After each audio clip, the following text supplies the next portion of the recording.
Hello ভিয়াস, আসসালামু আলাইকুম। SMT school YouTube channel পক্ষ থেকে সবাইকে স্বাগত।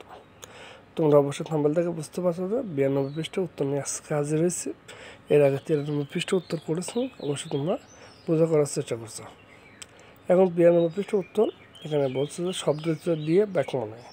নিচের শব্দযুক্তগুলো ব্যবহার করে বাক্য বানায়, যেমন 10টা উত্তর করে দেওয়ার চেষ্টা করছো। তোমরা সবাই মনোযোগ সহকারে উত্তরটি করার চেষ্টা করো, বোঝার চেষ্টা করো। আর আর তোমাদের এই উত্তরটি করছে পরে তোমাদের শোনানোর চেষ্টা করলাম না, তোমরা সহজে বুঝতে পারবে। আমার ভিডিওটি যদি ভালো লাগে অবশ্যই একটি লাইক দেবে এবং চ্যানেলটি সাবস্ক্রাইব করবে, এবং কে কোথা থেকে ভিডিওটি দেখছো অবশ্যই কমেন্টের মাধ্যমে জানিয়ে দেবে। সবাই ভালো থাকো, আল্লাহ হাফেজ, আসসালামু আলাইকুম। এবং ভিডিওটি না টেনে সম্পূর্ণ দেখতে থাকো। আল্লাহ হাফেজ।